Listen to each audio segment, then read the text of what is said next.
friends. Welcome to the Kids Ministry Circle podcast. Kids Ministry Circle is a community for kids ministry leaders to be encouraged and equipped to love and serve the local church. I'm your host, Lauren Jackson, and in today's conversation, I got to chat with my friend, Kiani Pendergrass. I first met Kiani when I reached out to her because she is a local leader here in the Denver metro area, just like me. And I invited her to be a part of the very first Kids Ministry Circle cohort back in fall of 2021, which seems so crazy, but it was such a blast to get to know her, hear parts of her story, and then continue to watch her as she leads and serves and loves the church that she is at. Today's conversation is all about learning and growing and continue to improve as a leader in your ministry context and as you partner with families and teach kids the gospel. Kiani has been in ministry for a while, and I knew she was the right person to have this conversation with because sometimes it's easy for kids ministry leaders to feel like they've experienced, they've learned, they're set, and they just can keep the rhythm going and not continue to grow as leaders. And so Kiani shared so much of her experience as she has strived to be a better leader for her volunteers, for her kids and her families, and the practical ways that she's been able to do that. And so I know that as we think towards 2024, as we are setting goals for this next ministry year, this conversation is going to be so helpful. I am so excited to introduce to you my friend, Kiani. Kiani, welcome to the podcast. Hey, I'm so excited to be here. Thanks for having me this morning. You're welcome. I am so excited to have you on the podcast. We met, a couple years ago when the Kids Ministry Circle cohorts were just starting, and I had blind emailed some people who were at churches in my area, and for some reason I knew people at the church that you're serving at right now, and they had told me that you were brand new in your role, and so I was like, "Oh, I'm going to email her." And you were a part of the cohort, and such a great voice, and such a great encouragement to the other people in the cohort, and so it's been so fun to kind of follow you via social media and friends in ministry in the Denver metro area and hear of all the great things that you are doing. And so it was time to have you on the podcast. So why don't you kind of give us a little backstory? Tell us a little about yourself. How did you get into kids ministry? Where are you currently serving right now? And all of those fun things. Yeah. So my husband and I, we've been married now for almost 16 years. So it's feeling like I'm getting a little older. Our oldest son, he's 13 and our daughter is 9. And so we're in this different life stage of our kids can hang out slightly on their own, but we're still trying to set boundaries of how to do that. And then, ministry wise, man, I tell this story all the time and I find it super funny. So I was actually worked in retail for a really long time when my husband and I were first married, and then transitioned into that. Some life things happened, transitioned into being a preschool teacher somehow. And then my daughter got to go to preschool for free. So that was super helpful. And then after that life stage, I took a break I went back to oh my goodness, my brain this morning. I went back to working in the store, and then just took a break from that a little bit, not really sure where the Lord was transitioning me. And then my husband and I went through, I don't know if anybody heard of this, but we went through a marriage course that was called Reengage. We just wanted to we were in that stage of it's been a few years. Let's try to see how we're doing. And it's a really intense, 6 weeks course. Yeah. And so we made it and we were like, this was so great. This is probably where we need to serve in the church. So let's pray about this for a month and maybe we might become leaders with this. And so we're starting to pray on this cause, and we're thinking this is where the Lord is leading us. And then about a week into our prayer, I'm sitting at Trader Joe's at 8:00 at night because I forgot to go get something for Teacher Appreciation Day the next day. So I'm sitting at Trader Joe's and I get this phone call. And this is when we were living in Texas. So I get this phone call and I'm like, I don't know this 903 number. So it's East Texas. And I answered it, and it was the kids director that they had hired, the children's ministry director that they had hired at our church. And she was just announced that week, and I was like, oh, that's great. I've served with her, a couple of times as a volunteer. We volunteered together. That's awesome. I think she'll be great. But we didn't really know each other outside of anything. And she is like, hey, so I am able to hire someone that would come on as my preschool coordinator in ministry. So partner with me in children's ministry. And we've interviewed some people. Nothing has really worked out. And the Lord has just put your name on my heart. And I'm like, the Lord is hilarious because I have no skill whatsoever in ministry, never went to school for it. I work in retail and I was a preschool teacher and I volunteered a few times because I was a busy mom. Like, what is happening here? And I remember being so dumbfounded on the phone. I just was like, okay, like, what do I need? Like, what do I need to do? Like, what does this look like? And she was like, well, like we've got a couple other candidates. We want to try to make sure this is the right decision. So you'd need to apply for an interview. And this is our home church. We've been going here for 13 years. Wow. And I just am like, I didn't even think about doing this. Yeah. And so I got off the phone and I was like, you know what? I was like, I'm going to have to call you back with an answer. I think my answer is no, because I think the Lord is being really funny right now. But I really need to think about this and sit and pray. And so I got off the phone and I went home and I told my husband, I was like, you would never believe what just happened. We were just praying over being involved in re-engaging in the marriage. And I also can't do this because my father-in-law is an elder on the board. That's like weird and all these things. So I'm finding all these excuses to say no to this. And my husband looks at me and he was like, I think you just need to follow what the Lord is saying. This is probably what we need to be doing. And I was like, no. And so I was like, I'm just going to call your dad because he's going to tell me that, yeah, you can't do this because I'm not done with my elder term yet. So it'd be weird. So I called his dad and his dad listens to all the things I'm saying no to. And then he finally says, well, I just turned in my resignation. And I'm going, what in the world is happening right now? Oh my goodness. And so I sat on that for a week and I was like, you know what? I think I need to apply for this job. And so I applied for the job. It went super quick. I did like a one Sunday run through of running a Sunday school. And the process just went super fast from there. 2 weeks later, one of our elders like whispered to me, he was like, I think you need to find somewhere for your kids to go full time. And I was like, okay. And then at that moment, I was like, I'm in ministry full time. Oh my goodness. Holy cow. And from there, like, we grew, like our ministry grew, the preschool area grew, our preteen area grew. Is just like a huge learning curve and blessing, but being thrown into all these things you never knew you loved and wanted. And I had a beautiful friendship form from it. So my coworker is now my best friend. And so it's just like all of these things that the Lord foresaw, and like stepping into that is such also a huge testament to trust. Yeah. Because you have no control. And if anyone knows me, they will say I like to control a lot of things. And so that season for me was super difficult, just to go, okay, Lord, I'm walking into this and you have to guide and lead.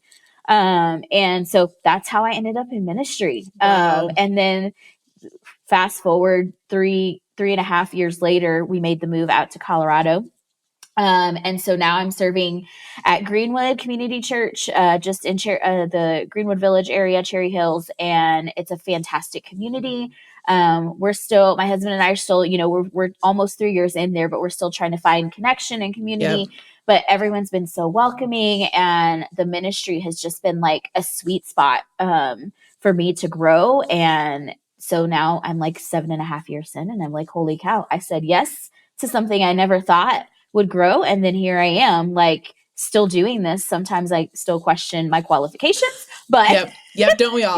There's we all that. Do. So that's awesome. That's kind of my journey. Yeah. What a great story. I don't think I've ever heard that story of just like you literally just being thrown into the ministry world. And I don't know. I feel like there's a lot of similar stories like that, of where you think, oh God, you're being so funny right now, but you're actually being serious and like prompting things and guiding people as they're making these hiring decisions and putting my name on their hearts and all of those things, and just how God orchestrates all of those small details that just give us the opportunity to say, okay, God, like, are you sure? If you're sure, I'm sure. Like, well, let's just do this thing. And so that's really sweet. And so as I was thinking about just this podcast, the season that we're in, and knowing what I know of you, and as like you have led at Greenwood, and I would just love for us to just spend some time talking about what does it look like to learn. And it's really easy to learn when you are brand new in ministry, and there's just a lot of things that you figure out you didn't know.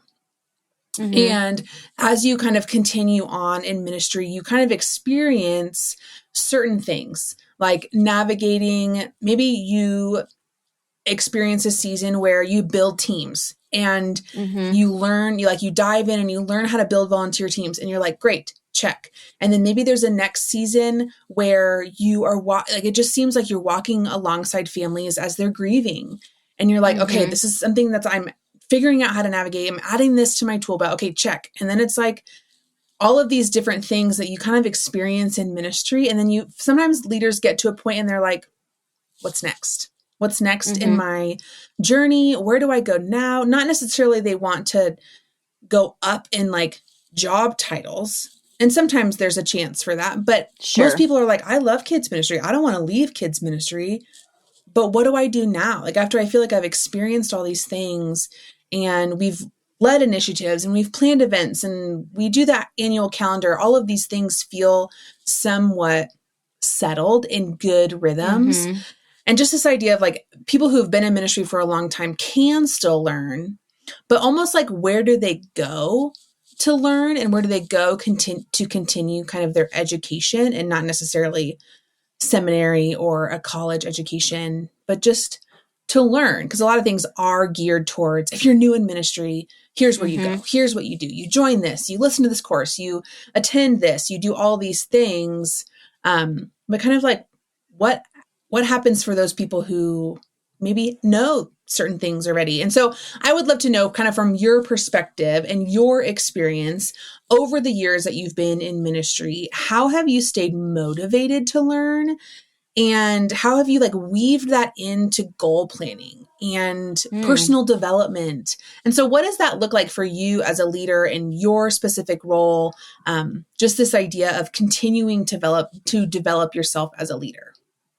Yeah, I love that question. I think it's kind of a mind frame setting, I think, because for a lot of us, it's like we're constantly moving forward with the next big thing in ministry and trying to still be creative in a space that somebody's already done something, or those are the type of things that you're pulling from. And I think number one for me is I'm always open to what other people are doing. And it might not be something exactly that I would have thought about, but how could I tweak it to fit within my church context and my ministry context? And so first and foremost, like finding people that you connect with, like networks on Facebook or things like the cohort. Like I met women on there that I never would have thought that I would have met, and just listening to some of the things that they were going through and getting to be able to talk through a lot of the things that were different in ministry during COVID was super helpful. And I think a lot of us had to adjust during that time period of COVID. And so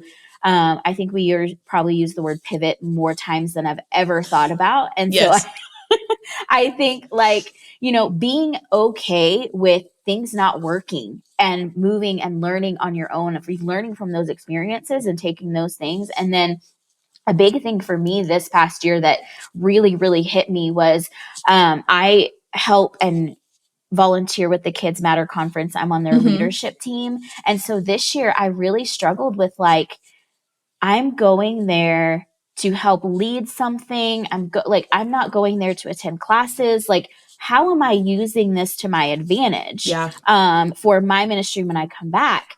And I had to really shift my mind in thinking, no, I'm going there to help grow myself in the leading aspect of things. And then that's going to come back and reflect on how I'm leading my volunteers and how I'm leading certain contexts of my leadership teams or different areas on our staff as well. And I feel like when we've learned so many things or tried on all of these different things in ministry, we just tend to go, okay, I have nothing else to offer. And that's not true. You're continually growing, but you're now shifting that mindset of you're growing as a leader. So what are the books that I can be reading as a leader to grow my team? How are the things that I can engage my volunteers in and bring them along? So one of the things I'm hoping to do this year is building a kids ministry leadership team to where it's not just me that is running this ministry. Yep. I have a team behind it that has opinions, that has great ideas. And it's not just me that's bringing the life of this together. It's me, the team, and the Lord. And so I think that for me, getting and gaining leadership skills, and in a big space like Kids Matter, I can take that to church and go, here are the things that I've learned on my skills. And then now I can bring my volunteers with me. So this year, I'm really hoping to bring a couple volunteers along to the conference for them to be entered into that space. And then they can help me continue to grow. And I know you mentioned seminary and college things. I've been taking a couple college classes just to kind of keep things moving. And so I've had some life circumstances that have paused that, but I'm hoping to get back on that track. I feel like, and I'm also like daily, there's like things that I'm going, like the Lord will show me on like from a member of my staff. And I'm like, oh, I didn't know that. That's fantastic. Like that person is so great. Yeah. And I think that's one of also the things that has been so helpful with me in our Greenwood Church context is that it is such a team atmosphere. And I think that a lot of people in whether it's youth ministry or kids ministry, we tend to think like there is such a silo of like, you do your own thing. And it is such an amazing community when you let your staff in and your staff lets you into what they're doing, and the cohesiveness of that.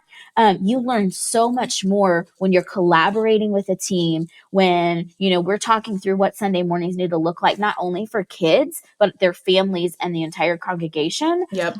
Oh my goodness. It's like, it opens so many different things and aspects that you don't even realize, because you're learning not just from like yourself and how you do kids ministry, but you're learning from how your youth director does it, or you're learning from your senior pastor of how he plans for sermons, and you're learning from your music director. So I think it's just more finding those spaces and being out of your comfort zone and stepping into a different way of learning for you.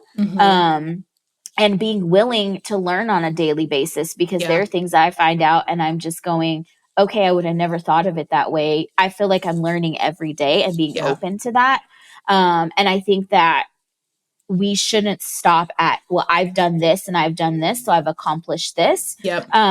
Because I can move out of this wherever the Lord calls me at any point. And I feel like I'm building skills also for everyday life. So that also is a huge benefit to it. And I'm that one person that probably is like, I don't know what the next 10 years look like, but I don't know if it's kids ministry that I want to leave. Right. And so it's like, how do I continue in this space? And I think like I said, books, I also try to make sure I'm looking for different ways of different webinars that I might be able to capture skills from. I love listening to podcasts of different, whether it's kids ministry stuff or it's like different theological things, because I didn't go to seminary. And so for me, I'm still having to build that skill of a lot more biblical knowledge in my space. And so for me, it's like, what books can I read? What other things that I can find that are not college or seminary, but that will still help me build a skill to that. I went through the Kids Matter, their Kid Mid Academy. I did that. That was super helpful. I still have all those books I can refer back to when I need to. And then they've got a ton of master classes that are on there that are fantastic. And I think it's just being, like I said, I think it's honestly just realizing that you're in a different stage. Whether you have accomplished so many different things in your ministry, you're in a different stage of it. And I think you just have to switch your mindset to go, okay, I've built this program. It's running. It's going. The kids are in a beautiful stage. Their families are walking alongside us. But there's also the missing connecting pieces of like, how do I build my leadership skills? How do I build my pastoral care? Because that still comes along with your families. You're walking through many different seasons with them. And sometimes you're thrown a curveball that you have no idea. And so it's like, how do I trust the Lord with leading me into pastoral care with these families? And I think in ministry, a lot of the times that we miss, and it's a huge flaw of mine too, is I feel like I can control and move along and I don't need God because I can plan out my entire year. Yep. And then the Lord walks and the Lord goes, no, I'm going to throw something in here that you have to learn from. And I need you to sit in that season. Yeah. And I think for many of us, it's hard to sit in a season and go, but I thought I knew everything. Yeah. That's so good. Yeah. I think that is what you said was so wise, and everything, just so that as people are listening know, as you say things, we'll make sure everything is linked in the show notes. So Kidmin Academy, the master classes that are totally free, that are incredible, from like some of the greatest kids ministry leaders out there right now. And so we'll link everything to make sure people can follow along and connect with how you're learning. But it sounds like you kind of mentioned you're in this new season where it's like, oh, I want to build this leadership team. And for those people who may be sitting here, it's like the end of the year, people are setting goals, people are thinking about 2024, and maybe they're thinking about, what do I need to learn? Where can I put my energy? Where can I grow as a leader? How do you figure out where you need to put your energy? How do you figure out maybe what skills you should work on, or what books you should read, or the things that you thought you knew but don't know everything? And so what would your encouragement be maybe for those people who are trying to figure out this, what's next, what do I learn now kind of thinking? Yeah. So I will say that in that season, I am super blessed and lucky, and not everyone has a team like we do at Greenwood. So kind of how our structure is we have an emerging generations director who sits over kids and youth. And now we've got a fellows program. And so we kind of do this individually, but then also in a collaborative process. And I think the best thing that we do towards the end of the year to reflect on what comes next is, and it's not the funnest and it's not the easiest, and it brings out some things that you might not want it to bring out in your own personality, but a SWOT analysis. If you've never done one of those things before, oh my goodness, it reflects so much of like the nitty gritty that you've been doing, but also some of the things that have just been a waste of your time, frankly. And there's and like for us, we get caught up in the to-do lists and what is coming next, and you're always simultaneously planning trunk or treat, Christmas, all the things at the same time. And so all of the things that within your day-to-day planning for your Sunday programming, all of those things can get lost in the mix of the big events that happen in ministry. And I think sitting down and actually reflecting on, what were the strengths? What are the weaknesses of your program? And sometimes that can be like, you're not spending enough time pastorally with your families because you're caught up with trying to do something new that might not even meet them in the context where they are. Yeah. And so that is one thing that that we love doing each year. We just sit down, we do that, and we have room to speak into everyone's ministry. And so if there's something that we saw that might not be working, even on the worship context side of things, we have room to speak into that. And I feel like that's a huge blessing, and not everyone has that. And so if you're doing this siloed and on your own, create that form and seek the Lord out and just say, guide me into writing down the things that might not have felt great for me, and what are the things that I want to accomplish next year. And I think sitting down as early as you can to say, what can I remove from my plate to make room for the things that the Lord wants in this ministry? And I think that's the hardest thing. So like a couple years ago when I first came on at Greenwood, we didn't have anything like fun for our families for Easter besides, going through Easter services and different things. So I was like, why not do a big Easter extravaganza event? And so we planned this event. And of course, it's like a 4-day thing for leading up to Easter Sunday. So our staff is packed, everything is packed. And I'm like, we're just going to throw on another big event. And so 2 years after, I'm sitting here going, it's a beautiful thing. But we want to lean more into recalibrating our congregation and our kids and our families to getting back to the root of discipleship. And so my brain is going, I don't think extravaganza is getting us formation spiritually for our families. And so I had to go, I think I don't want to do this next year because I want to make room for how we walk with our families more in this space and in this discipleship space. So I think like reflecting on those things and going, there might be some sacred cows out there that your church might not want to get rid of, but start the conversation. If you feel it on your heart and it ties and aligns with your vision, the things that you want to do next, fight for that. I think strategically, one of the things that I do each year is I put up 2 paper calendars on my wall. And it is January through hopefully summer is what I get planned out in the first space. And then we also do this as a team for our congregation. We also have calendar planning every quarter. And so I think as much as you can communicate, write these things down and dream big. Like start at the top.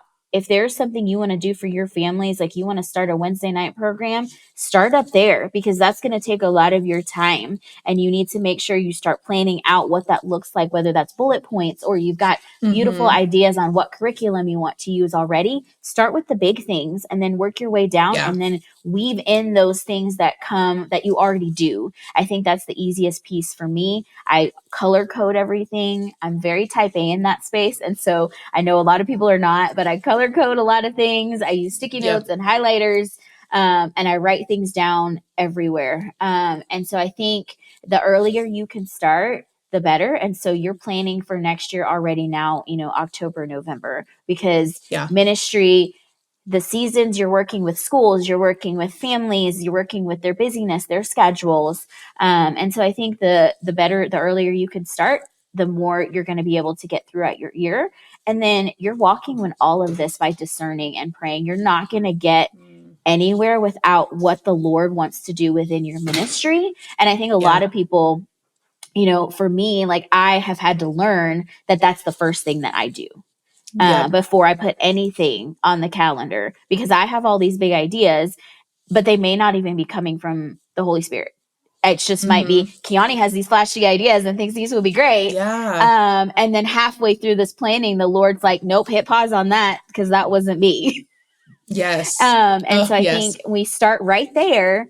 And then all those awesome planning things will fall into place for me and for anyone else, I think, and then if you do have the privilege of working with a team like I do, bring them along. Like that is one of the strongest strengths that you can have in a ministry context, because we can always all feel lonely in what we do, no matter what type of ministry that you do. And so if you have other people that work alongside you in this context and you plan, and even if you don't, it might be something you want to start with your staff. I feel like it's such a helpful thing. You're all on the same page. You all know what's happening with different events. You all know the outcomes, and it's all aligning with your mission and vision of the church and where you want to take your people. And so even if it's something you're not doing, I highly encourage you to, if you have room to speak about how you might want to plan the year, to do that, because it's a huge benefit, not only for yourself, but for your church.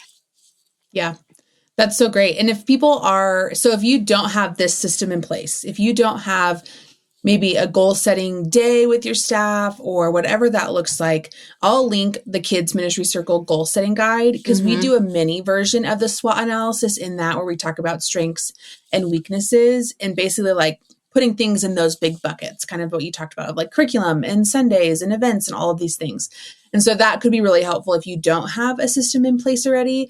But I loved what you were talking about just, you have to be honest. And I think when you are goal setting and reflecting on the previous year, it's really easy to kind of put some rose-colored glasses on and be like, it was great.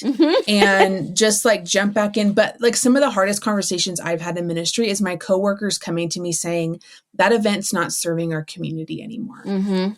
And it's almost harder for me because it's like, I love this event. And maybe I didn't even create it, but I just love it. And so like sometimes your church has a really hard time saying goodbye to things, but also sometimes you as leaders have a really hard time saying goodbye to things. And maybe events are your wheelhouse and you're like, well, I can run this event with my eyes closed. But just what you talked about of like, well, our goal is right now for your church, it's more discipleship formation.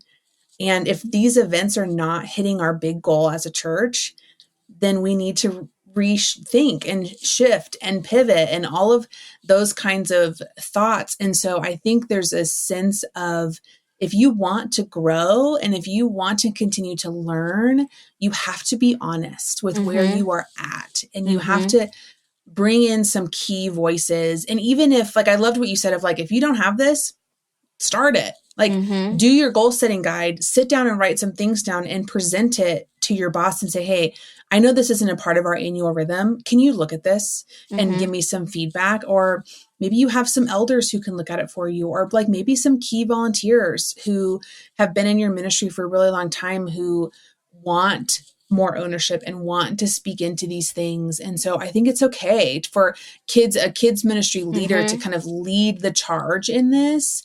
And I, like you, have been in similar staff positions where we have a great relationship and we want to speak into those things and encourage one another and celebrate what's a strength, but then assess what's a weakness. And there is such a unity that comes when you kind of are open-handed and you say, okay, what are people seeing that I may not be seeing? And I think so much of what you and I have talked about so far is just this idea of humility as a leader, especially in this idea of learning and growing and continuing to work on kind of the next season of ministry, whatever that may look like. So I want to switch gears a little bit to talk about, because you had mentioned, and I know this of your story, of that you recently transitioned jobs and states and communities and all the things. And sometimes it's really easy, if you've been established in kids ministry for a while, to have what I like to call, at my previous church, fill in the blank. Like this just idea of, like, you just kind of bring what you know instead of trying to adapt to this new community, this new culture, this new church context. And so what are some of those things, the learning curve, but also some of things that you've learned by coming into a new church that can help you kind of open up this community might be different. They may want to do different things. And what worked at my old church may not work here. Like, how has that been for you, kind of coming into a new role as someone who's been in kids ministry before? Yeah. I'll be the first to say it's not easy. I think my first 6 months to maybe even my first year of transitioning to Greenwood was a lot of self-reflection, a lot of self-healing from some of the things that stemmed from our past and where I served before. There was some trust issues that I was dealing with, some different things. And I think there was a lot of, well, I shouldn't step into this because this went wrong here. Yeah. And so I had to really spend some time just reflecting on what I wanted now from Greenwood and not what I left behind. Ooh, that's so good. And I think my family and I transitioned into it with, kind of this, like, we could have a full glass, but let's keep our glass here and see how these people let us in, and see the welcoming, the things, because we stemmed from such a weird situation. And I look back on it now, and I think it was helpful in some ways, but I do wish that I did jump in. I held a lot of barriers at first. They were things that would come up, and I was just like, well, I'm not going to do that because it went wrong for me here. And so there was a lot of barriers that I put up. And so the first thing I would say is, as much as you can moving into it, take that 6-month time and heal. Don't think about what happened here. Don't think about what needs to come. Think about who you are in that moment, where the Lord is leading you, where he has you right now, and say, I want to heal from it. Because I think that was my biggest mistake of, like, I did not take time to heal. I wanted to go, I'm going to just throw myself into the to-do list and the work that I know that should be done, and not focus on myself. And as a leader in ministry, not having yourself healthy is not the best place to start something new. Yeah. And so if you've come at a place and your family's walking with you in finding a new church community and a new context for your job, and they're also like, we're in a completely different state. So my kids are still trying to make friends. We're transitioning all of these things. Healthiness is so important in that space. And I cannot speak for it so much more just because I've learned from that. In the job setting, man, I took so much time that first year just building trust with our families. They needed to know who I was. They needed to know what I was about. They needed to know how I was going to care for their children. They needed to know, what kind of spiritual background I had and how I was going to walk with their kids with the Lord. They needed to know, and they needed to know my family. I think, one of those things is like, as much as possible in all the things that you're doing, walk with your family alongside it, invite people into your home. And go and meet them. I think that's going to be the biggest thing, is building that trust. That takes a lot of time on top of building a ministry. That's not easy. So I just being strategic about it, like once a week saying, hey, I'm going to meet with this family, or on Sunday mornings, like, this is who I am. And I think one of the biggest blessings when we first moved here that Greenwood did for us was they had our worship pastor come out to my house, and they did a video of my family and us and me. And we got to tell my story, our family story. That's sweet. And so the church got to see, even before I started, they got to see who I was in that reflection time. And so when I came in, they knew what my face looked like. The kids knew about me. And then I was able to come in and say, hey, I am here. I'm here for the long haul, as long as the Lord's going to have me here. And that was one of the things coming into Greenwood. They went through a few transitions before I got there. And so I think just making sure that you are saying, I'm here for the long haul, no matter how hard it's going to get. And wherever the Lord is going to lead us and take us as a congregation, I'm here for it. And then goodness, I think just being open to relationships with people is huge, because I always tend to go, and this is also, I'll say this, a fault of mine. I always tend to go, do these lovely, nice people want to actually know me, or they want to know me because I work with their kids? Yeah. And I think a lot of the time for anyone in ministry, people always go, well, that's her job. She has to be nice to me, or XYZ. They have to do this. When in reality, we are blocking other people from coming in because we're having those walls up. And I think, and I get it, there's been hurt. I've been hurt before in that context, in the church world. And so that's really hard to heal from. But I also think that it can also be really beautiful of a community that you can let yourself build. And we're almost year 3 in, and we're just now, starting to build this community with people that we're surrounding ourselves with. We're having people into our home, and we love it. And so I think being open to that and not questioning what people have behind that, because there may be, I don't know, but I'm opening myself up to assumptions if I'm not putting that aside. And I think also finding a space, and I know this is super hard for a lot of us in ministry. It's hard in different seasons with volunteers and things, but finding a space to actually sit in your church service at the church that you attend to worship with your congregation and your church family and your staff alongside, making sure you try to prioritize that at least once a month is game changing, because you're going to go, this is the day that I get to go sit with the Lord. This is the day that I can put my phone away. This is the day that someone else is handling all the XYZ for me. There might be something come up that person can't handle, but you can step away, go do that, and then walk right back in. And I think opening yourself up to that. Yeah. And you learn so much about church culture by being in there.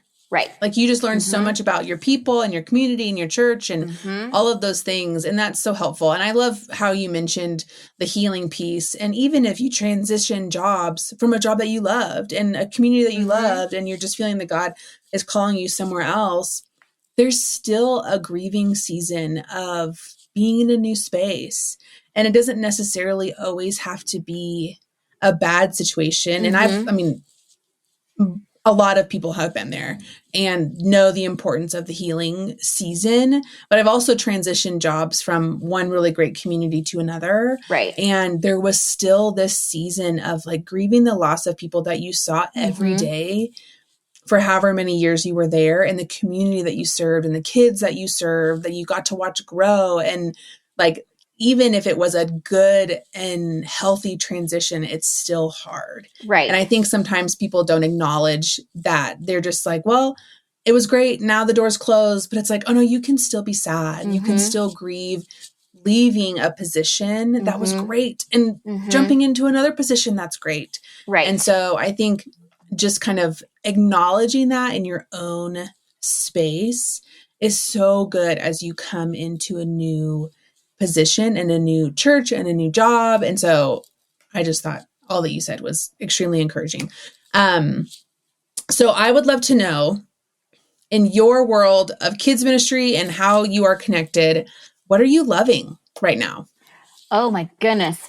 I think this year, there's so much good stuff coming out this year. Yes.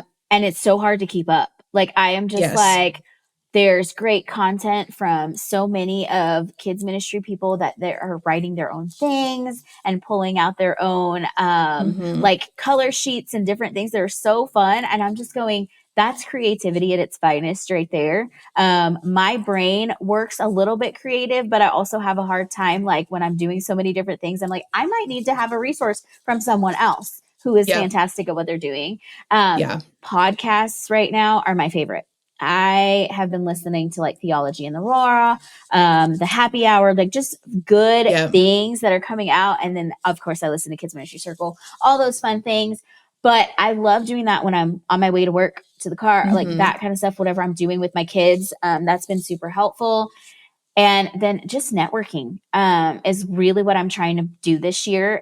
Since I'm still new to the Denver area, I'm still trying to branch out and try to meet people.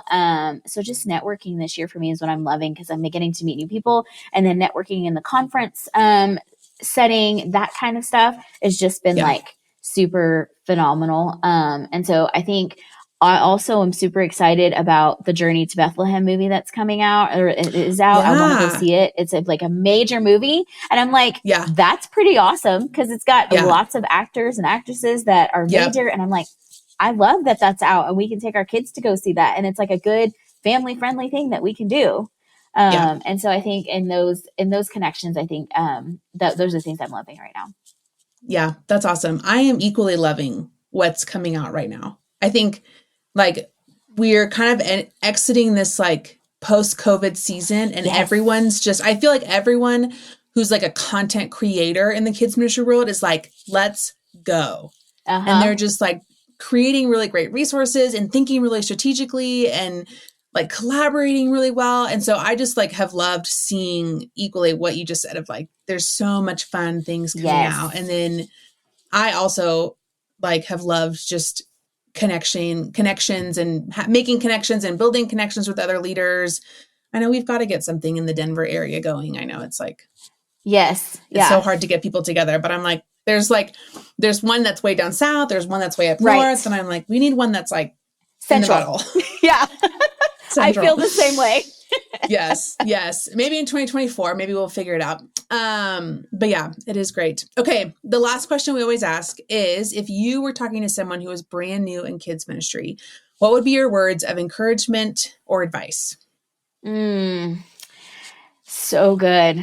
I would say go into it with knowing that you are not perfect.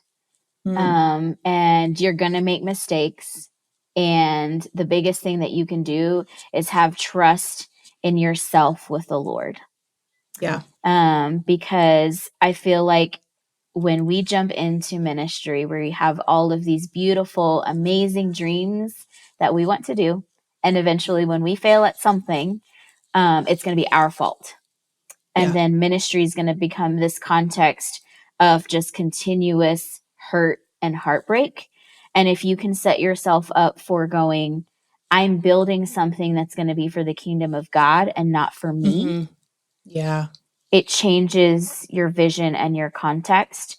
and be organized as much as you can. I know it's not easy for everyone. It comes easy for me. My kids say I'm like that crazy type A person that's like completely organized with everything.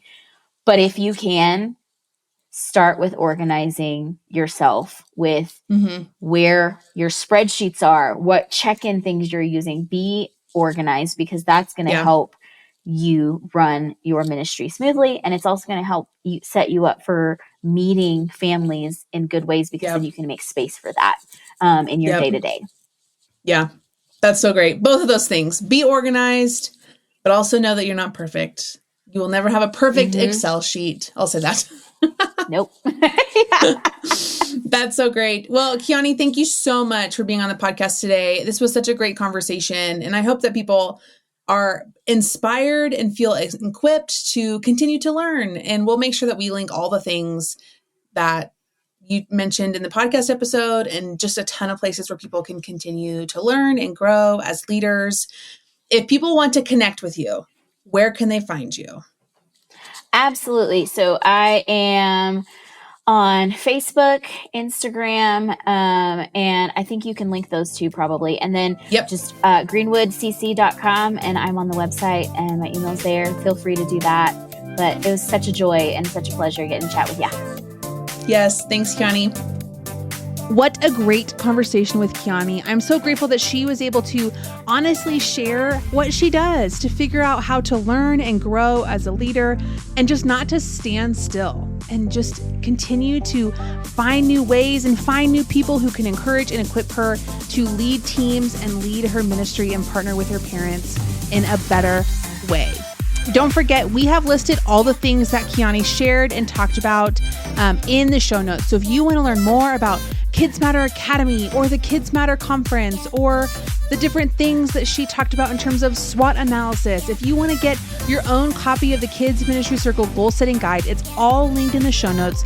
So you can head right there and get started on planning and preparing and dreaming for 2024. We are so excited for this next year to come, and it's going to be so fun to serve alongside you and just continue to grow as leaders. It's such a gift. Friends, if you love the Kids Ministry Circle podcast, we would love for you to rate and review the podcast on Apple Podcasts or wherever you listen to your favorite podcast episodes. It's such a helpful tool to introduce our podcast to other people who are looking for new podcasts to listen to. So if you could rate and review the Kids Ministry Circle podcast, I would be so grateful. And then just a heads up, next week, if you're listening to this right on time, next week is Thanksgiving week. And so we will not be publishing a new episode. We're going to take a break to thoroughly enjoy the week together as family and friends. And we hope that you can do the same.